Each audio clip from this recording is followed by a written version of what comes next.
Have you ever found yourself wondering, if there's a natural way to handle things like blood sugar spikes, or maybe that nagging inflammation, or even weight that just seems stuck?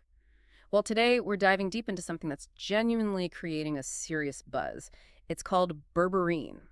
Our mission here is to sift through a whole stack of insights, research, practical experience, basically extract the key nuggets for you. Think of it like a shortcut to getting really informed about this, well, pretty fascinating ingredient. That's exactly right.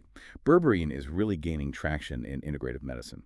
And it's not new, not really. It comes from the berberine plant, used for ages in Ayurvedic and Chinese traditions. But what's surprising now is the sheer range of benefits people are seeing. So much so, actually, that it often gets compared, at least initially, to a very well-known drug for metabolic stuff. Okay, right. So let's unpack that first big area then. It's metabolic superpowers. You hear it mentioned alongside metformin, the classic type 2 diabetes drug. So what is the connection there? Why that comparison? Well, what's really interesting is that berberine, much like metformin, works by improving peripheral insulin sensitivity, mostly at the muscle level. And this is just crucial because, well, as we get older, say past 30, 40, things start to change. We lose muscle, maybe gain some abdominal fat. We eat more processed foods, sit too much. Stress plays a role, even some medications. All this can lead straight to what we call insulin resistance. So the cells just aren't listening to insulin properly. Like the key isn't quite fitting the lock anymore. That's a great analogy, yeah. The locks get rusty, you could say. And if that keeps happening, what's the downstream effect? Exactly. When that resistance persists, you often end up with metabolic syndrome. Which isn't just one thing, right? It's a whole cluster. Problems using energy from carbs and fats efficiently. You often see it as that belly fat, maybe high glucose readings, high blood pressure, and wacky lipid profiles.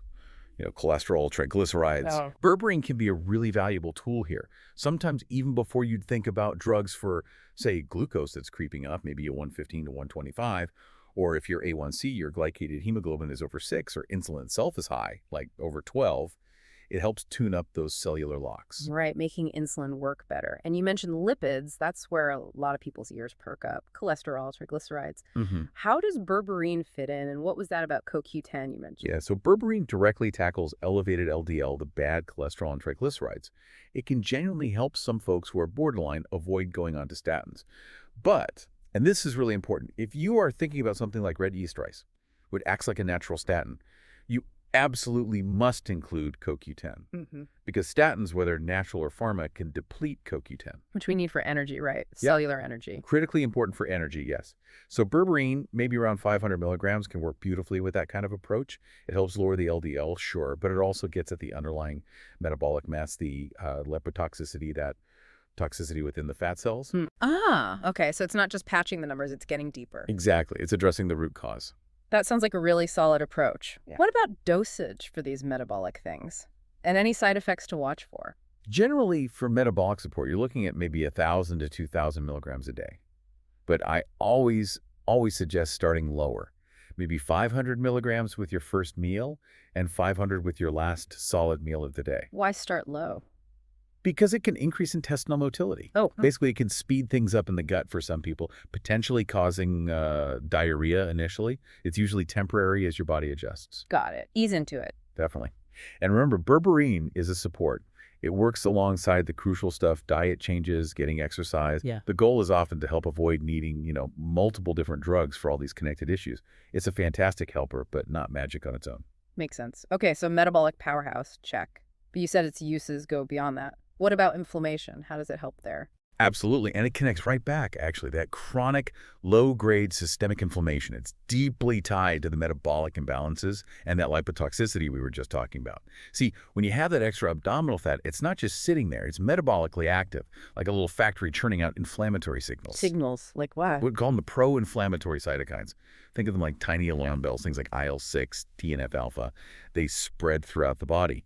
And at the same time, your body produces fewer anti-inflammatory signals, the calming ones like IL-10. So more alarm bells, fewer calming signals, not a good balance. What does that actually feel like day to day? Well, it can be pretty vague, which is tricky. Muscle aches, maybe headaches, joint pain, even really bad PMS for women. And what's really kind of scary is these inflammatory markers can cross the blood-brain barrier. Into the brain. Leading to neuroinflammation. Basically, inflammation in the brain and nervous system. And that can cause fatigue that just won't quit, brain fog, trouble concentrating, feeling easily stressed out. It messes with neurotransmitters too, affecting sleep, mood, focus. Your brain feels like it's constantly on alert. Wow. Yeah. And this kind of silent inflammation is often lurking behind conditions like fibromyalgia or chronic fatigue syndrome, things that are sometimes hard to pin down but share this inflammatory undercurrent. That paints a really clear picture. So thinking back to metformin again, people study it for MS, dementia, these inflammatory conditions.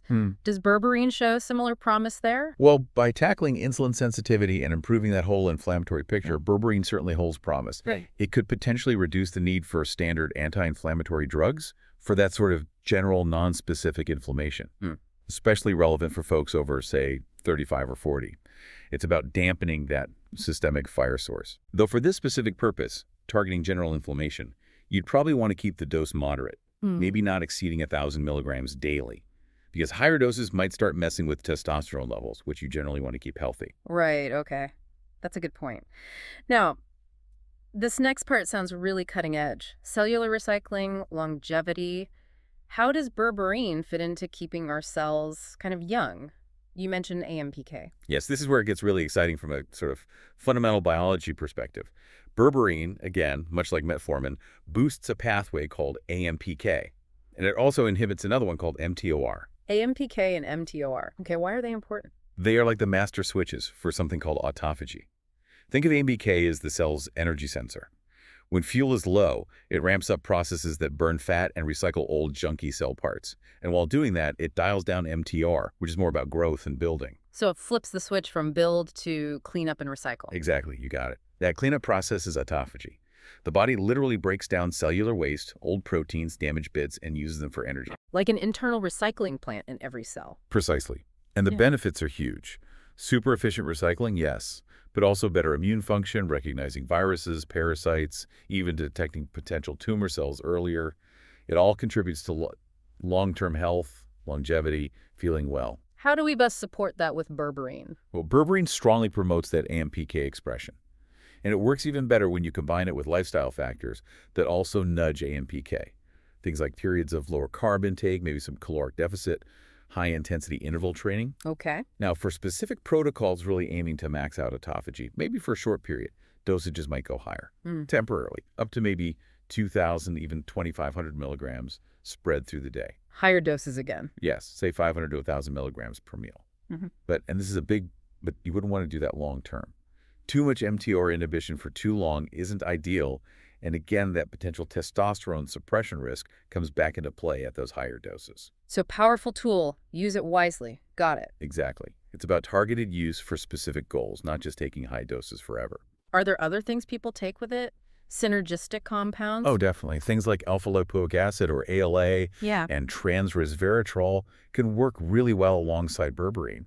Especially if you can find liposomal forms, they tend to be absorbed better. They can help amplify those autophagy and mitochondrial benefits, give your cells an extra boost. Interesting. Okay, so we've covered metabolism, inflammation, cellular cleanup. What does all this mean for our hormones? Because insulin resistance, inflammation, they throw everything out of whack hormonally, right? They absolutely can. Hyperinsulinemia, too much insulin, along with that abdominal fat and inflammation. It creates hormonal chaos. For example, it can mess with how your body converts thyroid hormone T4 into the active form, T3.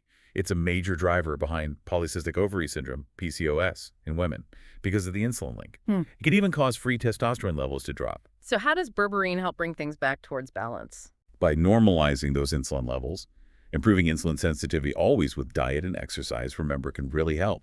You can see better conversion of free testosterone, better T4 to T3 conversion, and importantly, less reverse T3. Reverse T3, that's the inactive form that kind of blocks things up, right? Exactly. It's like a key that fits the lock but won't turn. So less of that is good. Berberine helps optimize the active T3, and it can even improve adrenal function, partly by calming down those cytokine storms often seen with obesity. The whole system just works better when insulin is behaving. Okay, that makes sense. But you mentioned PCOS and testosterone. What's the story with something called SHBG? How does berberine play into that, especially for conditions like PCOS? Right, SHBG. That stands for sex hormone binding globulin. It's a protein your liver makes, and its job is to bind onto sex hormones like testosterone and estrogen. Now, in women with PCOS, they often have hyperandrogenism, basically. Yeah. Too much testosterone floating around. That causes symptoms like hair loss, acne, unwanted hair growth. Mm. Berberine, especially at those higher doses we talked about, maybe 2,000, even 3,000 milligrams, seems to increase SHBG production by the liver. Okay, so more SHBG. Means more binding sites to grab onto that excess testosterone. It effectively soaks it up, acting like an indirect anti-androgen. It's actually quite similar in effect to how metformin is often used as a first-line drug treatment for PCOS. Fascinating. But there's a flip side for men, right? With those high doses. Absolutely crucial point. Those same high doses, say 3,000 milligrams taken for a long time, can also increase SHBG in men. And if SHBG goes too high in men, it binds up too much testosterone, leading to low free testosterone levels, which you don't want. Right. So again, dose and context are everything. A specific short-term goal might justify a higher dose, Yeah. maybe for PCOS under guidance, but you always need to consider the potential impact on testosterone, especially in men or for long-term use. Definitely a case of more is not always better. Really important distinction. Okay, shifting gears slightly. We talked about potential GI upset. Does berberine have other direct effects on the gut itself? Yes, it does seem to. It's known to have antimicrobial, antibacterial, and even antiparasitic properties. Now, that's not my main area of expertise, but I know specialists in digestive health do use berberine sometimes. They might include it in protocols for certain inflammatory gut conditions, or sometimes as part of an antiparasitic treatment. So another reason to start slow with the dose. Absolutely. Given its effects on gut motility and its antimicrobial actions, starting low, maybe 500 milligrams, and seeing how your digestion handles it is definitely the way to go. Let your system get used to it. Okay. We have covered so much ground: metabolism, inflammation, cells, hormones, gut. It's really versatile. But this brings us to a really critical point: safety and interactions. What do people absolutely need to know before considering berberine, especially if they're already taking other medications? Yes, this is incredibly important. Caution is definitely needed here regarding potential interactions. Berberine can interfere with certain types of medications. We're talking about antihypertensives, blood pressure drugs, Right. also anticoagulants or blood thinners, and significantly other anti-diabetic drugs, including metformin itself. Why is that? What's the mechanism of interaction? Well, it's pretty logical when you think about its effects. Because berberine improves insulin sensitivity, if you take it alongside another drug that also lowers blood sugar like metformin or insulin, you run the risk of your blood glucose going too low, hypoglycemia, Right. which can be dangerous. Couple effect. Exactly. And similarly, because it impacts metabolism and potentially blood vessel function, it could affect how blood pressure meds work or how blood thinners work, or even drugs for lowering triglycerides. It might make them more potent. So the bottom line is, The bottom line is crystal clear. If you are taking any of these types of medications, antidiabetics, antihypertensives, anticoagulants, even potent lipid-lowering drugs, you absolutely must talk to your doctor or a qualified healthcare professional who understands these interactions before you even think about starting berberine. You might need dose adjustments of your existing meds or more frequent monitoring. It's essential for safety and getting the right outcome. Don't self-prescribe or mix things without guidance.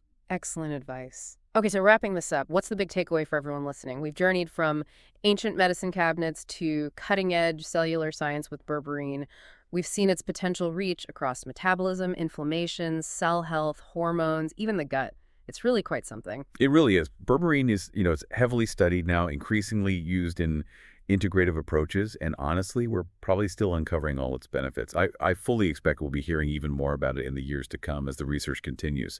It's a natural compound with a truly impressive range. So maybe a final thought for you listening. Given how widely berberine seems to impact different systems in the body, how might learning about compounds like this change how you think about your own health? About being proactive? What new questions does this spark for you about how interconnected everything is inside, and how one natural substance might just ripple through it all? Lots to think about there.